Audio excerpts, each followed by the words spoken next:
Welcome back to another story on Infidelity Tales Lab. Before we begin, tell us, where in the world are you watching from? Now, let's dive into today's story. Chapter 1. The Perfect Life Unraveling. Wade Wu had always prided himself on building the perfect life from nothing. At 42, he owned 3 successful auto repair shops across the county, a sprawling house in the hills, and what he believed was a loving marriage to Jessica Wu. His calloused hands and sharp mind had clawed their way up from poverty, and he never forgot where he came from, or who helped him get there. The autumn evening started like any other. Wade was reviewing quarterly reports when Jessica announced she was going to visit her sister Gail McIntosh across town. Nothing unusual about that. The sisters were close, and Jessica often stayed overnight when they had their wine and movie nights. Wade kissed her goodbye, noting how carefully she'd applied her makeup for a casual evening with family. 3 hours later, Wade found himself following behind a patrol car on Highway 47, his stomach churning with an inexplicable dread. Jessica's BMW had been pulled over for speeding, something that never happened. She was the most cautious driver he knew, almost annoyingly so. Officer Seth Mayer was young, maybe early 30s, with the kind of earnest face that still believed in doing the right thing. As he ran Jessica's license, Wade noticed the officer's expression change from routine boredom to something much more serious. The officer's eyes kept darting between the computer screen and Jessica, then toward Wade with what looked like pity. "Sir," Officer Mayer called out, approaching Wade with hesitant steps. "I need you to listen to me carefully. Do not go home tonight. Get somewhere safe." Wade felt the blood drain from his face. "What? Why? What's wrong?" The officer glanced around nervously, then pressed a folded piece of paper into Wade's palm. "I can't explain now. It's horrifying. Legally, I can't do anything, but—" He paused, his voice dropping to a whisper. "That woman isn't who you think she is, and neither is the man waiting at your house." Wade's world tilted. "What man?" "Read the note. Tonight, don't confront anyone. Just be smart about this." Officer Mayer handed Jessica back her license with a professional smile, but Wade caught the look of disgust that flashed across his face. As the patrol car drove away, Jessica returned to their car, chattering nervously about the officer being strange and asking odd questions. Wade nodded absently, the note burning like acid in his pocket. He suggested they get dinner before heading to Gail's place, buying himself time to think. At the restaurant, Wade excused himself to the bathroom and unfolded the note with shaking hands. "Your wife has been seeing Patrick Mullins for 8 months. Tonight he's in your house, going through your safe." She gave him the combination. "There's more, much more. She's been planning this for years. I'm sorry. I wish I could do more. A friend who remembers you helped his family when no one else would." Wade stared at the words until they blurred. Patrick Mullins. He knew that name. Patrick had worked at his first shop 5 years ago, a charming man with quick hands and quicker excuses for why cash kept coming up short. Wade had fired him without pressing charges, believing everyone deserved a second chance. Apparently, Patrick had been planning his revenge ever since. But Jessica had been married to him for 15 years. They'd built everything together, survived his mother's cancer, her father's bankruptcy, countless struggles that should have brought them closer. Wade folded the note and walked back to the table, his face a careful mask. Jessica was texting someone, her phone angled away from him, something he'd never noticed before but now seemed glaringly obvious. "Everything okay, honey?" she asked without looking up. "Perfect," Wade replied, and for the first time in his marriage, he meant the opposite. The drive to Gail's house was 20 minutes of torture. Jessica kept checking her phone, and Wade found himself cataloging every lie she might have told, every late night at work, every weekend trip to visit college friends he'd never met. The foundation of his life wasn't just cracking, it was revealing that there had never been a foundation at all. When they arrived at Gail's house, Wade claimed he had a work emergency and needed to head back. Jessica's relief was so palpable it was almost comical. She kissed him goodbye with the same lips that had probably been kissing Patrick Mullins, and Wade had to clench his fist to keep from grabbing her throat right there. But Wade hadn't built a business empire by acting on impulse. He'd learned patience from his father, strategy from his grandfather, and ruthlessness from the streets that had tried to keep him down. If Jessica and Patrick thought they could destroy everything he'd built, they were about to learn what a mistake that was. As he drove toward downtown instead of home, Wade began a plan. The couple thought they were playing him, but they had no idea they'd just started a game with someone who never lost. Chapter 2. The Hunter's Education. Wade checked into the Riverside Hotel using cash, a habit from his youth that his legitimate success had never quite erased. From his room on the 5th floor, he had a clear view of his house 3 miles away, nestled in the hills like a beacon of betrayal. He called his lawyer, Oliver Doyle, who owed Wade more favors than either man could count. Oliver had been a struggling public defender when Wade's first shop was vandalized by local gang members. Wade had personally hunted down every one of them, and the message he delivered had been clear enough that Oliver never had to worry about his family's safety again. Oliver, I need surveillance equipment, professional grade, and I need it delivered to my hotel room within 2 hours. Wade, it's almost midnight. 2 hours, Oliver. And I need complete documentation on Patrick Mullins. Employment history, criminal record, financial statements, known associates. Everything. The silence on the other end stretched long enough for Wade to hear Oliver's ethical concerns wrestling with his debt of gratitude. Gratitude 1. I'll make some calls. While waiting, Wade sat by the window and watched his house through a pair of binoculars he'd retrieved from his car. At 12:47 a.m., a figure emerged from the side door. His side door, the one only family was supposed to use. Even from this distance, Wade could make out Patrick's distinctive swagger, the way he moved like he owned whatever space he occupied. Patrick was carrying something. A bag that looked suspiciously like the emergency cash stash Wade kept in his study. Wade's phone buzzed with a text from Jessica, staying at Gail's tonight. She's having a hard time. Love you. He didn't respond. Oliver arrived personally at 2:15 a.m., carrying a case that looked like it belonged to a private investigator. GPS trackers, audio surveillance, micro cameras, and a complete digital file on your friend Mullins. He paused. Wade, whatever you're thinking of doing, I'm thinking of protecting what's mine. The legal system. The legal system protects people like them. Wade's voice was flat, emotionless. I protect people like me. Oliver left without another word, and Wade spent the next hour studying Patrick Mullins' life like a general studying enemy territory. The man was a textbook narcissist with a long history of seducing married women, draining their bank accounts, and disappearing before consequences could catch up. He'd done it in 3 different states, always staying just on the right side of criminal charges. But Patrick had made a crucial error this time. He'd chosen Wade Wu's wife. Wade began with the surveillance equipment, planning entry points and camera angles. But as he studied Patrick's pattern of behavior, a much more elegant plan began to form. Patrick wasn't just a thief. He was predictable. He followed the same playbook every time. Seduce the wife, gain access to finances, create dependency, then extract everything possible before moving on. The pattern suggested Patrick would want to completely destroy Wade's life, not just rob him. That meant this wasn't just about money. It was about power, humiliation, the complete conquest of another man's world. Which meant Patrick would get careless, because he'd done this before and never faced real consequences. Wade smiled for the first time since reading the officer's note. Patrick Mullins had no idea what real consequences looked like. By dawn, Wade had a preliminary plan.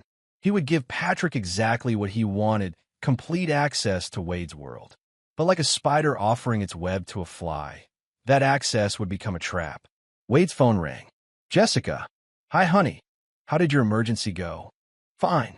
Just a problem with the Morrison contract. The lie came easily. How's Gail? Better. Listen, I might need to stay another night or 2. She's really struggling. Of course. Take care of your sister. After hanging up, Wade looked up Gail McIntosh's phone number. Time to test just how elaborate Jessica's deception was. Gail, it's Wade. I just wanted to check on you and make sure you're okay. The confusion in Gail's voice was answer enough. She was fine, hadn't seen Jessica in 2 weeks, and had no idea what Wade was talking about. Wade thanked her and hung up. adding another lie to his mental ledger. Jessica hadn't just betrayed him. She'd crafted an entire alternate reality to do it. The sister visits, the work emergencies, the girls' weekends. How much of his wife's life had been fiction? But Wade had grown up on the streets before building his empire. And one thing the streets had taught him was that people who lived in fantasies died when reality came calling. It was time to introduce Patrick and Jessica to reality. Chapter 3.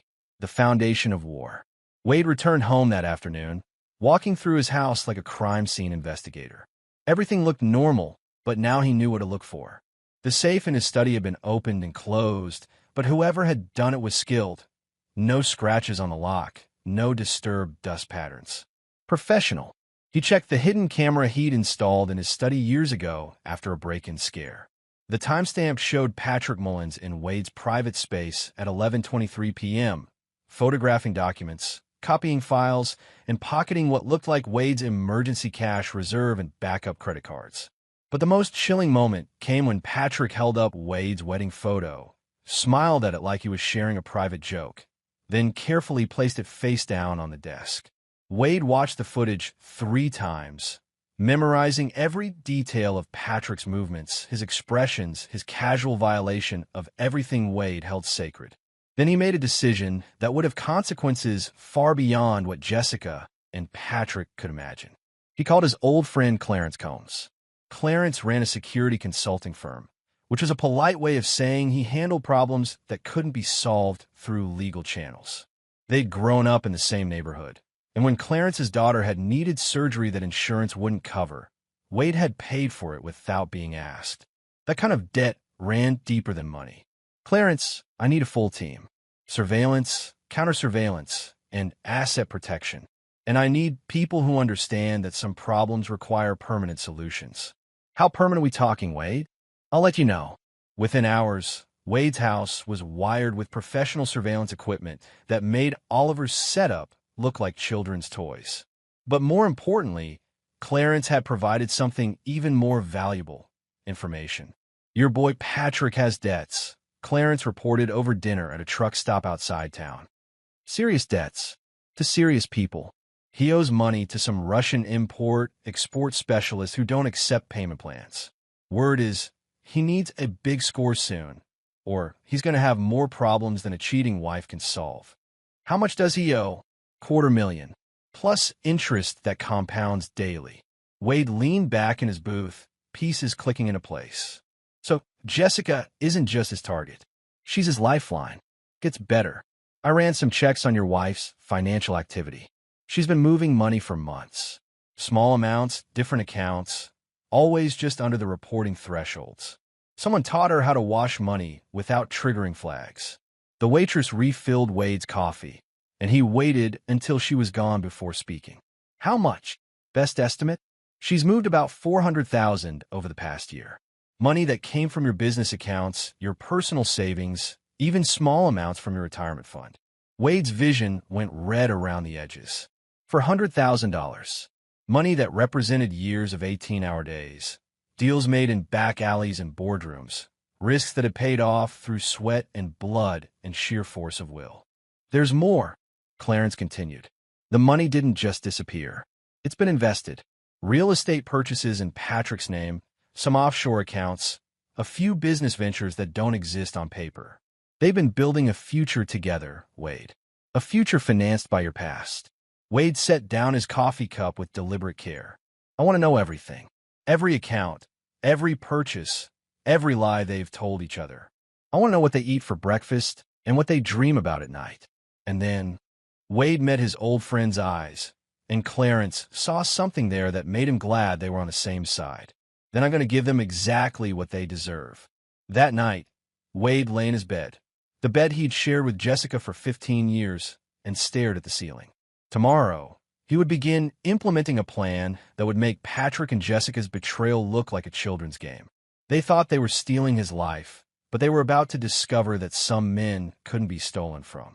They could only be awakened. His phone buzzed with another text from Jessica. Miss you. Home, tomorrow night.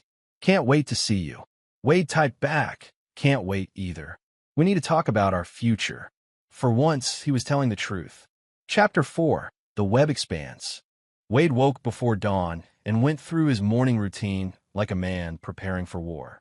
Coffee, shower, workout in his home gym, then a careful review of the surveillance footage from the night before. Jessica had returned home at 2:47 a.m., moving through the house like a ghost, checking her phone constantly, even going so far as to smell Wade's pillow to see if he'd been there. When she finally woke at 9:30, Wade was already gone, ostensibly to work, but actually to begin phase one of his plan. His first stop was the office of Maria Gamble, a private investigator who specialized in financial crimes. Maria had helped Wade investigate a potential partner years ago and had uncovered embezzlement that saved him from a disastrous merger.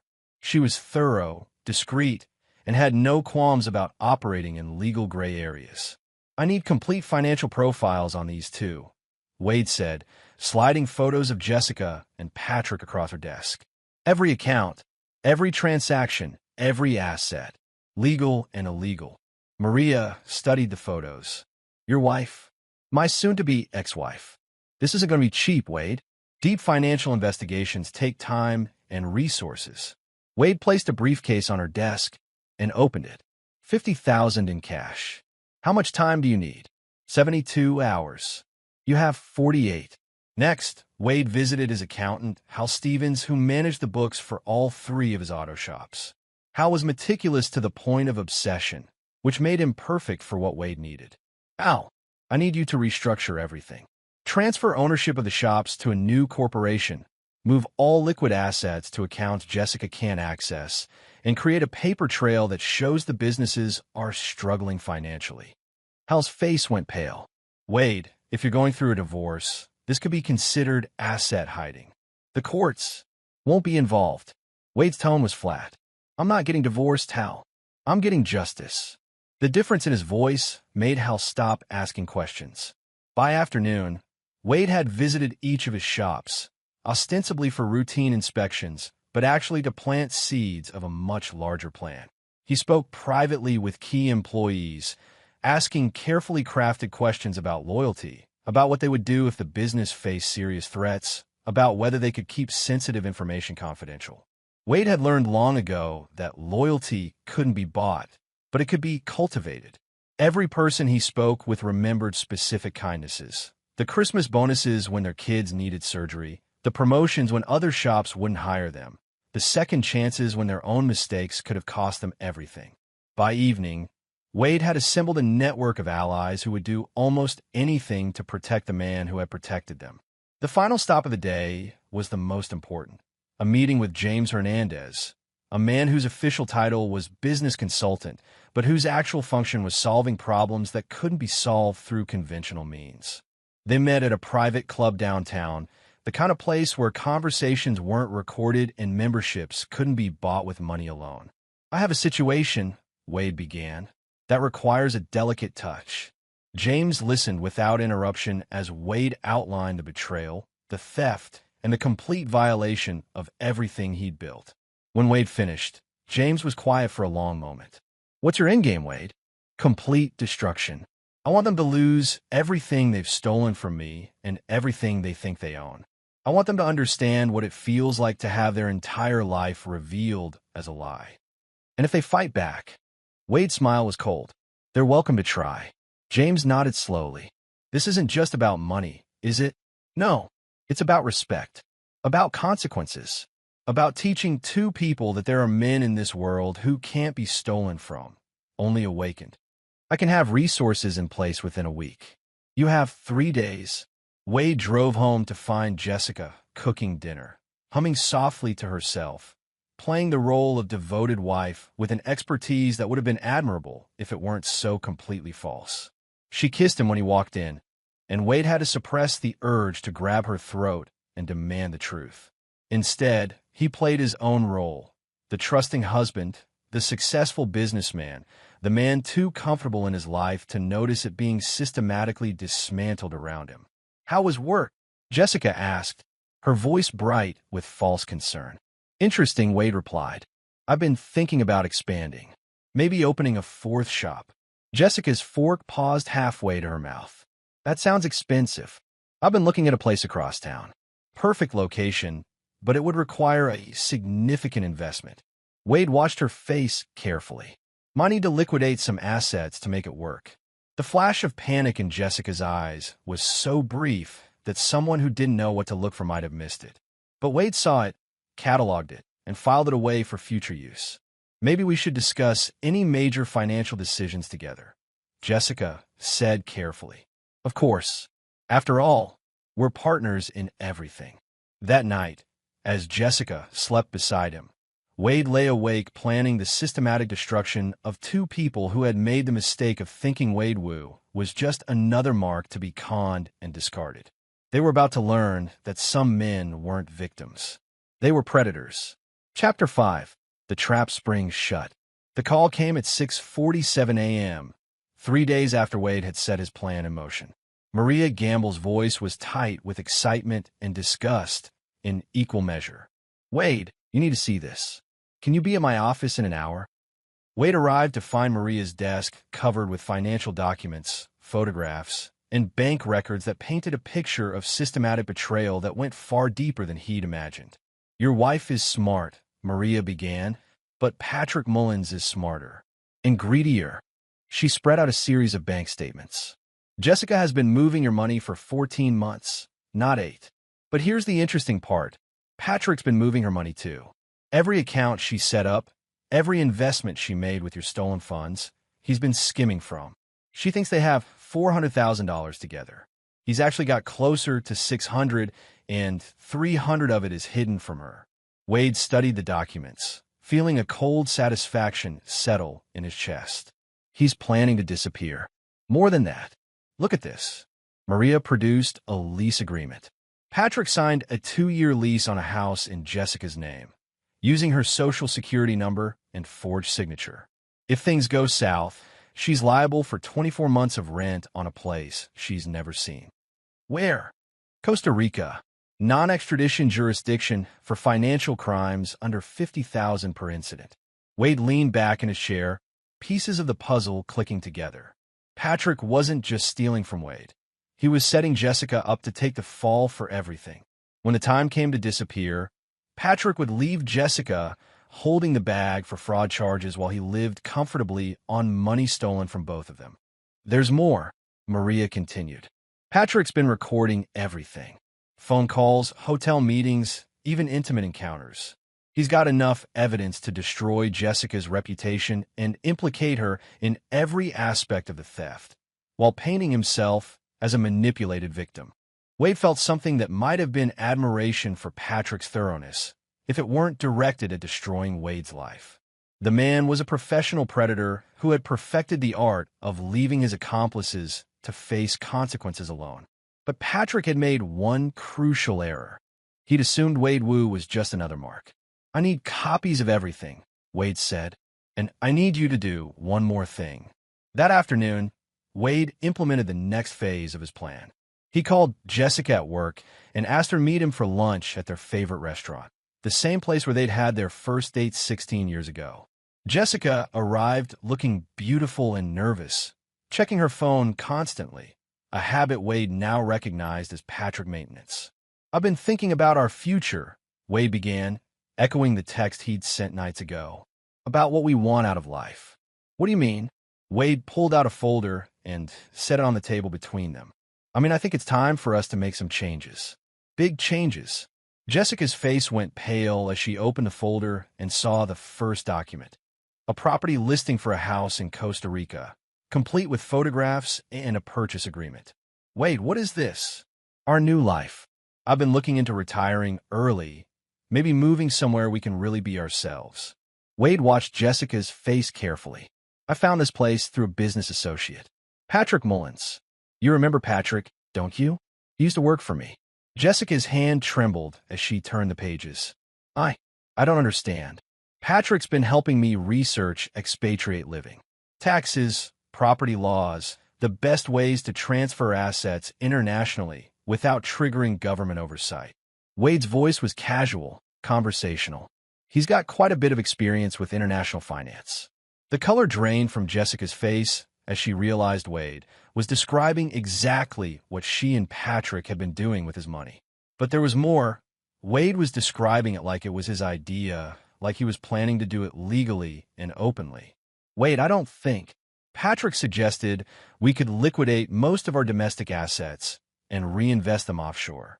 He estimates we could have everything transferred within a month if we move quickly. Jessica's phone buzzed with a text. She glanced at it, and Wade saw her face go from pale to gray. Whatever Patrick had just sent her, it wasn't good news. I need to go, Jessica said suddenly, closing the folder. I'm not feeling well. Of course. Take the folder with you. Look it over, and we can discuss it tonight. Wade watched Jessica hurry out of the restaurant, clutching the folder like it was evidence of her own execution, which in a way it was, because Jessica now had to choose. Warn Patrick that Wade somehow knew about their plan, risking exposure of their entire relationship, or stay quiet and hope Wade's interest in Costa Rica was coincidental.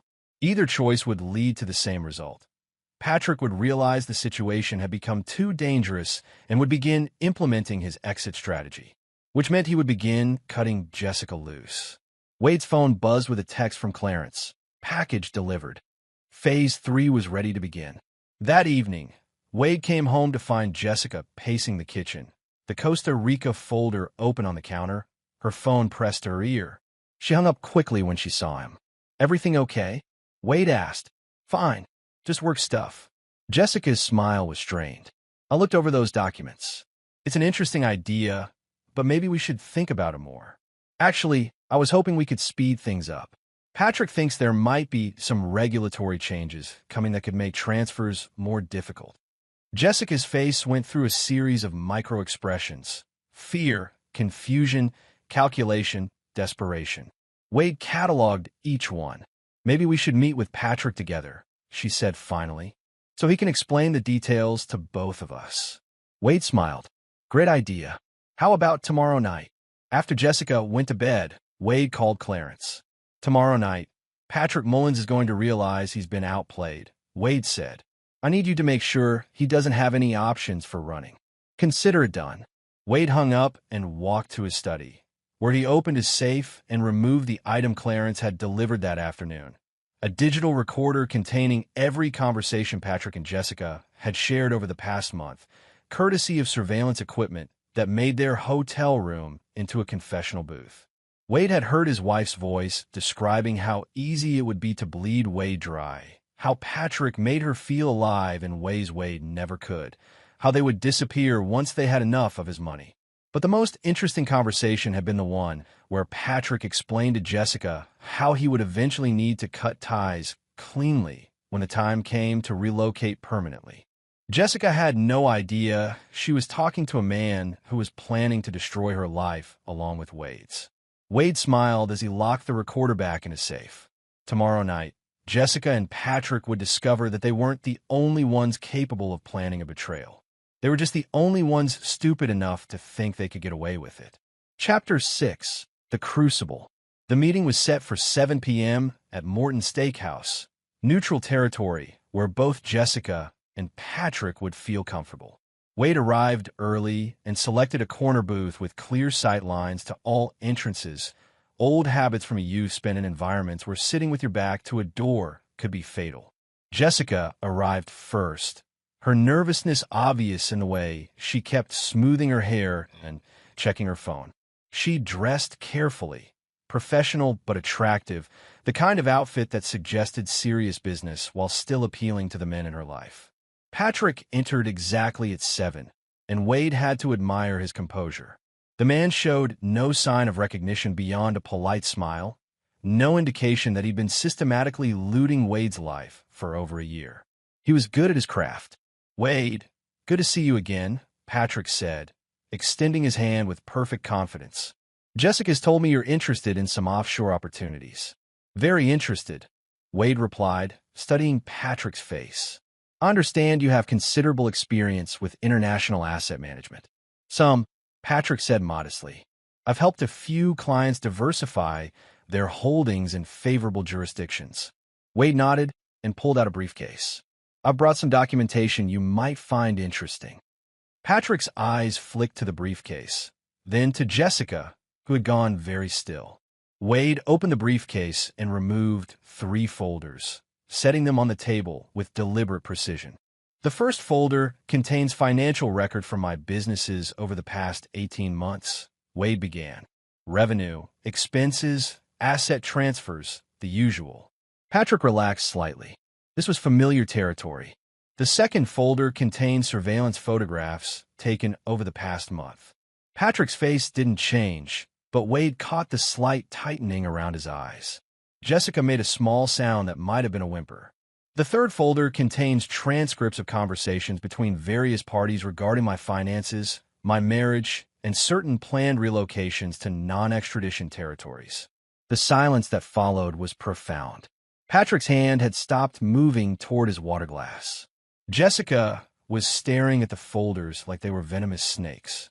Now, Wade continued conversationally, we can discuss this like civilized people, or we can involve other parties. Your choice. Patrick recovered first, as Wade had expected. Predators were always quick to assess new threats. Wade, I think there might be some misunderstanding. No misunderstanding. Wade opened the first folder and removed a bank statement. Jessica, would you like to explain to Patrick why your signature appears on this withdrawal authorization for $50,000 from my business account? Jessica's face crumpled. Wade, please. Or Patrick, perhaps you'd like to explain why you're listed as the beneficiary on a life insurance policy Jessica took out on me 6 months ago. That got Patrick's attention. Wade had saved this revelation for maximum impact, and the look of genuine surprise on Patrick's face told him everything he needed to know. Patrick hadn't known about the insurance policy, which meant Jessica had been planning contingencies that didn't include her lover. Life insurance? Patrick's voice was carefully controlled, but Wade caught the edge of betrayal underneath. $2 million, Wade said, with Jessica as the primary beneficiary and Patrick Mullins as secondary. Interesting arrangement, don't you think? Patrick turned to Jessica with an expression that would have been terrifying if Wade hadn't been enjoying it so much. You didn't mention any insurance policies. I wanted to protect us. Protect us? Or protect yourself? Wade leaned back and watched as the alliance between his wife and her lover began to fracture in real time. This was why he'd included the insurance information, even though discovering it had been the most chilling moment of his investigation. Jessica hadn't just been stealing from him. She'd been considering whether his death might be more profitable than his betrayal. There's more, Wade said, opening the second folder. Patrick, are you familiar with the name Arturo Haynes? Patrick's face went white. How do you? Arturo is a business associate of mine. Has been for years. Imagine my surprise when he mentioned that someone had approached him about arranging an accident for a prominent local businessman. This was a lie, but Wade delivered it with such casual confidence that both Jessica and Patrick believed it completely. The art of psychological warfare was making your enemies destroy themselves with their own guilt and paranoia. Wade, Jessica whispered, we never what? Never planned to kill me? Or never planned to get caught? Patrick stood abruptly. I think this conversation is over. Sit down, Wade said quietly, and something in his voice made Patrick freeze. You haven't heard the best part yet. Wade opened the third folder and removed a photograph of Patrick entering a hotel room, followed by another photograph of him leaving 3 hours later with a briefcase. That's the Riverside Hotel, room 237. Last Tuesday night. The briefcase contains approximately $150,000 in cash that Jessica doesn't know about. Jessica turned to Patrick with an expression of dawning horror. What is he talking about? Or we could discuss the house in Costa Rica that Patrick leased in your name, Jessica. The one you'll be liable for even after he disappears with the money you've both been stealing from me. The trap was now fully sprung. Patrick realized he'd been outmaneuvered. Jessica realized she'd been betrayed by both men in her life, and Wade sat back to watch them tear each other apart. You bastard, Jessica hissed at Patrick. You were planning to leave me holding everything. And you were planning to murder your husband. Patrick shot back. Don't pretend you're innocent in this. Wade smiled. Actually, you're both going to have bigger problems than each other very soon. He removed his phone and showed them the screen, which displayed a text message. Package secured. Awaiting instructions. Clarence Combs has been monitoring this conversation. He's also been monitoring both of your residences, your financial accounts, and your communications. In approximately 10 minutes, federal agents are going to raid Patrick's apartment and Jessica's office. This was another lie, but Wade was counting on panic to prevent logical thinking. What they'll find is evidence of systematic fraud, identity theft, and conspiracy to commit murder. They'll also find evidence that Jessica has been embezzling from her own company to fund this operation. Jessica's face went ashen. She worked as an accountant for a major firm, and any financial irregularities in her work would end her career even if they didn't result in criminal charges. Here's what's going to happen, Wade continued. Patrick, you're going to transfer every penny you've stolen from me back to my accounts. All of it, including the money you've hidden from Jessica. And if I refuse? Wade's smile was cold. Then you'll find out what happens when you steal from someone who grew up in neighborhoods where thieves didn't live long enough to repeat their mistakes. Patrick's bravado cracked. You're threatening me? I'm promising you. Wade turned to Jessica. And you, my dear wife, are going to sign divorce papers that leave you with exactly what you brought to this marriage 15 years ago. Nothing. Wade, please. You had 15 years to be honest with me. You had 1,000 opportunities to be the woman I thought I married. Instead, you chose to be a thief and a whore. The words hung in the air like a death sentence. Wade stood and placed $500 on the table. This covers dinner. You have 24 hours to comply with my terms. After that, other people will handle the situation, and they won't be as generous as I'm being. Wade walked away, leaving Jessica and Patrick to face the wreckage of their carefully planned betrayal. Behind him, he could hear them starting to argue, accusations flying, the sound of two predators turning on each other when their prey proved too dangerous to handle. The real revenge was just beginning. Chapter 7. The Reckoning. Wade didn't go home that night. Instead, he drove to his first auto shop, the one he'd built with borrowed money and 18-hour days when he was 25 and hungry enough to fight for every dollar. He sat in his office until dawn, watching surveillance footage of Patrick and Jessica's increasingly desperate phone calls and text messages. By 3 a.m., Patrick had attempted to access 3 different bank accounts, only to discover that Clarence's people had frozen all his assets pending federal investigation, a fiction that would hold long enough for Wade's purposes. Jessica had called in sick to work and spent 2 hours frantically searching her apartment for documents that would prove her innocence of crimes she was actually guilty of. Wade's phone rang at 6:15 a.m. Patrick, Wade, we need to talk. I'm listening. This has gone too far. Let's work something out. Wade smiled. Desperation always sounded the same, regardless of who was wearing it. I gave you my terms yesterday. Have you complied? I can't transfer money from frozen accounts. Then you'd better figure out how to unfreeze them. Wade, be reasonable.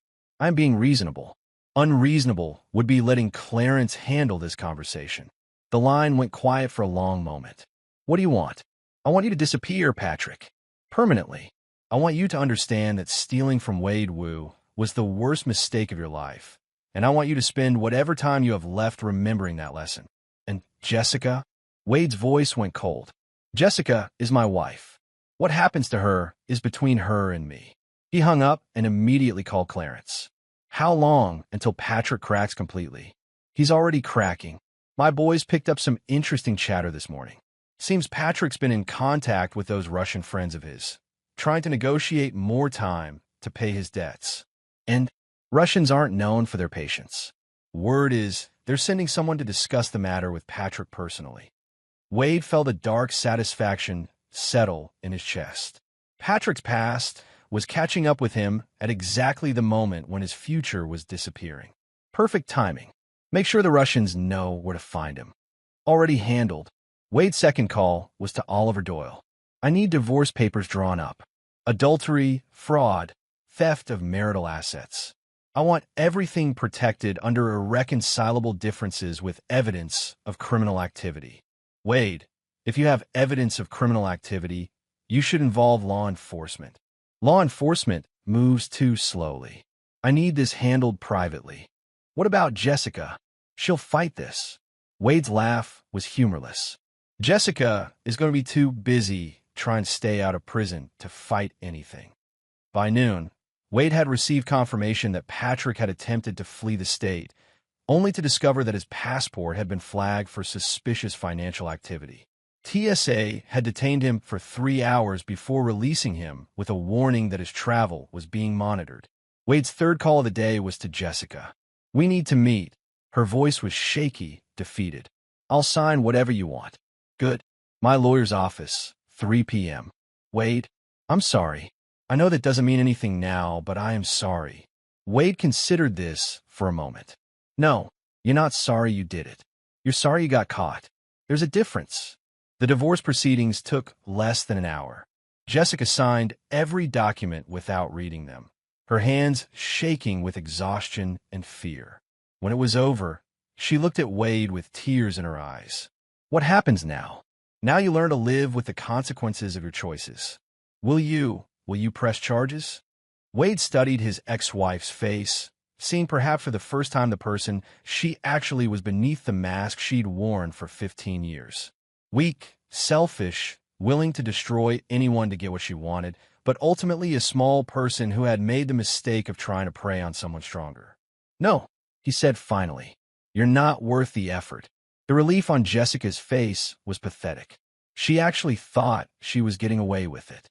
Wade walked out of the lawyer's office a free man, but he wasn't finished. Not yet. That evening, he sat in his study and made one final call. "Clarence, it's time." "You sure about this, Wade?" "I'm sure." 2 hours later, Wade received a text message with an address and a time. He drove across town to a warehouse district he'd known well in his youth, places where problems were solved permanently and questions weren't asked. Patrick Mullins was waiting for him, tied to a chair in the center of an empty building. His face was bruised, his clothes torn, and his eyes held the desperate terror of a man who had finally realized the game was over. "Wade," Patrick gasped as Wade approached. "Thank God. These men, they're insane. They think I owe them money." Wade pulled up a chair and sat down facing Patrick. "You do owe them money. $250,000 plus interest. That's impossible. I never borrowed from Russians." "No, but you stole money that was going to be used to pay them back."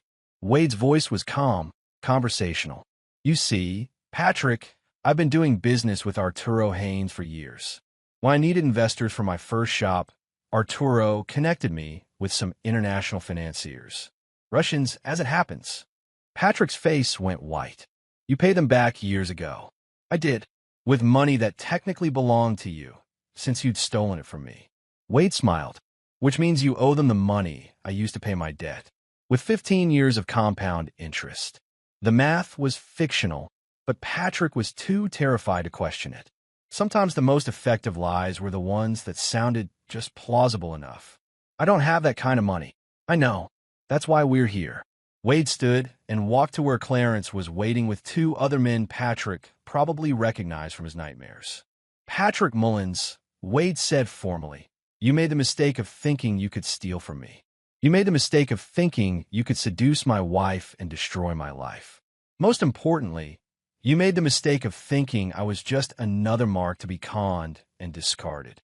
Wade nodded to Clarence. "You were wrong."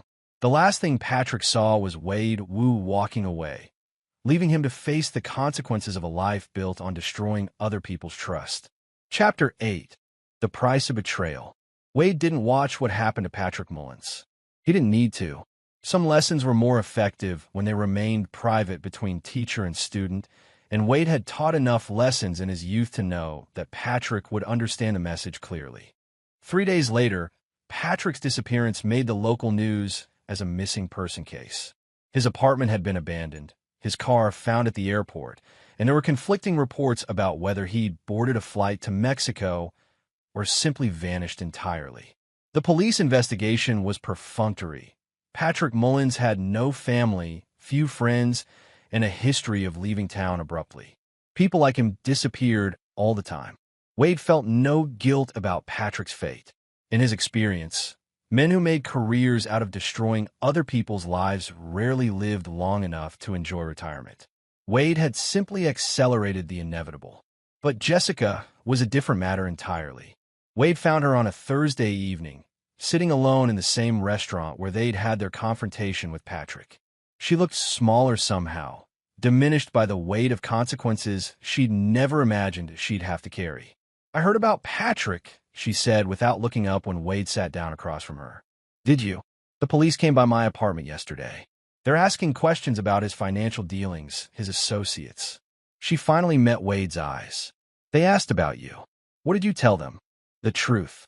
That Patrick used to work for you, that we'd met with him recently about some business opportunity, that I hadn't seen him since." Wade nodded. "Smart." Jessica laughed bitterly. "Too little, too late for smart." They sat in silence for several minutes. Two people who had shared 15 years of marriage looking at each other like strangers. Which, Wade reflected, they probably always had been. "I never meant for it to go this far," Jessica said finally. "Yes, you did. You just didn't think you'd get caught." "No, I mean, I never meant to hurt you." "Not really." Wade studied her face, looking for any sign of genuine remorse. What he saw instead was the same self-serving rationalization he'd heard from every criminal he'd ever known. The belief that wanting something badly enough justified taking it. "You took out a life insurance policy on me, Jessica. $2 million. She flinched. It wasn't what you think." "Then what was it?" "Insurance. In case something happened naturally." "I wasn't going to." She trailed off, unable to finish the sentence. Wade leaned back in his chair. "But you thought about it." The silence stretched between them like a confession. "What happens now?" Jessica asked. "Now you disappear. You take whatever money you manage to hide from both Patrick and me, and you start over somewhere I'll never see you again." "And if I don't?" Wade's smile was cold. "Then you'll discover that Patrick wasn't the only one who owed dangerous people money."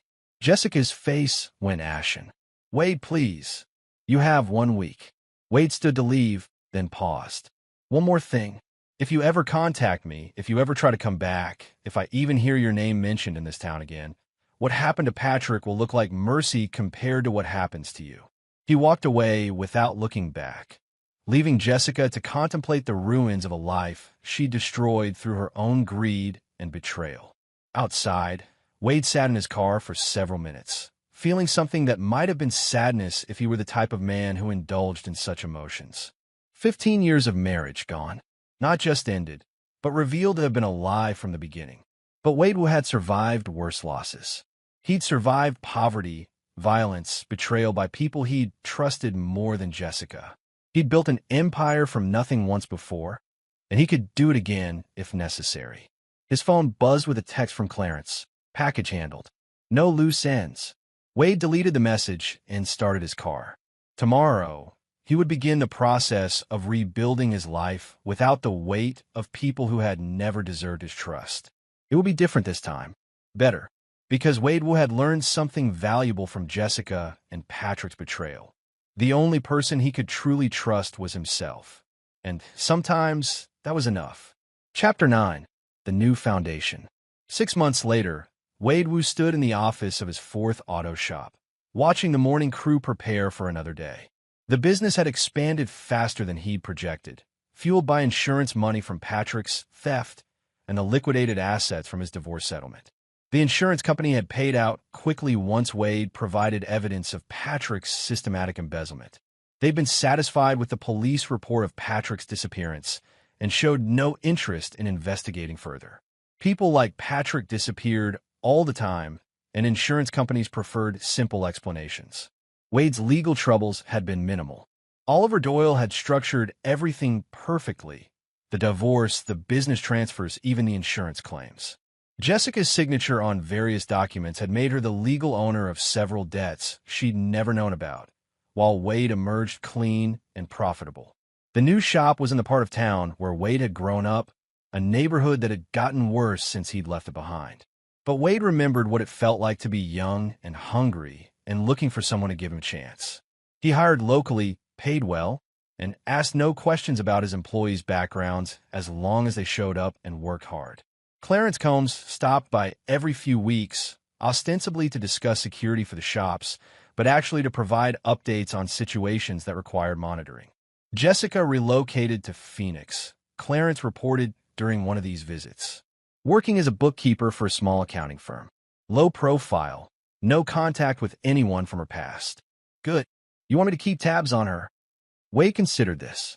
Jessica was broken, exiled, living in fear of consequences that might never come. It was a fitting punishment for someone who had tried to destroy his life, but it was also complete. She posed no further threat. No, let her go. Clarence nodded. What about the other matter? What other matter? Officer Seth Mayer, the one who warned you about Jessica and Patrick. Wade had been wondering when this conversation would come. Officer Mayer had risked his career to warn Wade about the conspiracy against him, and Wade didn't forget debts like that. What about him? His daughter needs surgery. Leukemia. Insurance won't cover the experimental treatment that might save her life. Wade was quiet for a moment, remembering another young police officer who had faced similar circumstances years ago. How much?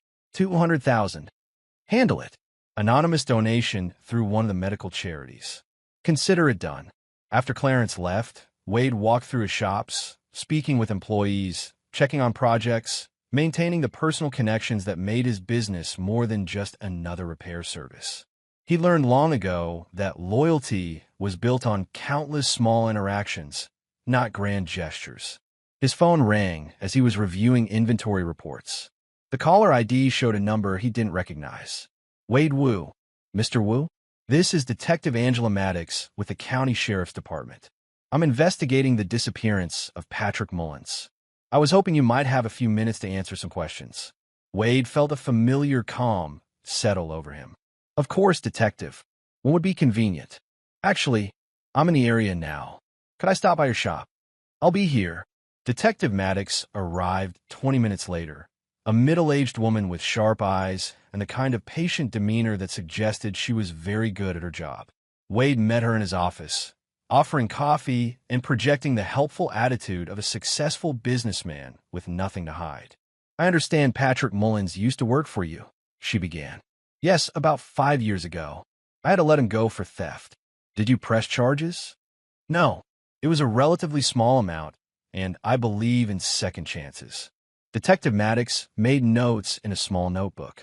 When was the last time you saw Mr. Mullins? About 2 months ago. He contacted me about some business opportunity involving international real estate. We met for dinner with my wife, ex-wife, to discuss it. How did that meeting go? Wade's expression darkened slightly. Detective, I discovered during that meeting that Patrick had been having an affair with my wife and stealing money from my business accounts. I told him to stay away from me and my family. Did you threaten him? I told him that if I saw him again, I'd call the police and press charges for theft and fraud. I should have done that 5 years ago. Detective Maddox studied Wade's face carefully. Your ex-wife confirmed this version of events. I'm sure she did. You went through a divorce recently. Yes. Discovering your wife is cheating tends to end a marriage. Where were you on the night of March 15th? Wade pretended to think. Home alone. My ex-wife had moved out by then. I ordered Chinese food and watched television. I probably have receipts if you need them. That won't be necessary right now. Detective Maddox closed her notebook. Mr. Wu, do you have any idea what might have happened to Patrick Mullins? Wade was quiet for a moment, as if considering the question seriously. Detective, Patrick Mullins was a professional con artist who made a career out of stealing from people and disappearing before facing consequences. Based on what I learned about him during our investigation of the theft, he had enemies in several states and owed money to some very unforgiving people. What kind of people? The kind who don't call the police when someone fails to pay their debts. Detective Maddox nodded slowly. Thank you for your time, Mr. Wu. If you think of anything else that might be helpful, please call me. She handed Wade her card and left. Wade waited until her car disappeared from the parking lot, then called Clarence. We just had a visitor. I know. She's been asking questions around town for the past week. Very thorough, but she's not finding anything useful. Because there's nothing to find? Because we're very good at our jobs. Wade smiled. Good. That evening, Wade sat in his study, the same room where he discovered Jessica's betrayal 6 months ago. The safe now contained different documents, insurance policies that protected only him, bank statements showing healthy balances he controlled completely, and business contracts that would ensure his security for years to come. He thought about Jessica, probably lying awake in some cheap apartment in Phoenix, wondering if every knock on the door might be someone coming to collect on debts she didn't understand. He thought about Patrick, whose final lesson in consequences had been more permanent than Wade had originally planned. Most of all, he thought about the future. Wade Wu was 43 years old, financially secure, and completely free of people who might betray him. He'd learned to trust carefully and punish thoroughly, and those lessons would serve him well in whatever came next. His phone buzzed with a text from Officer Seth Mayer. "Mr. Wu, I don't know how to thank you for what you've done for my daughter. The doctors say the treatment is working. I'll never forget this kindness." Wade smiled and deleted the message. Some debts were worth paying, and some favors were worth returning. But from now on, Wade Wu would choose very carefully who earned his trust and loyalty. Because Wade Wu had learned the most important lesson of all. In a world full of predators, the only way to survive was to be the apex predator. And Wade was very good at surviving. And there you have it. Another story comes to an end. What did you think? I'd love to hear your thoughts in the comments below. If you enjoy this story, consider joining our community by subscribing. It means the world to us. For more stories like this one, check out the recommended videos on screen. And I'll see you there.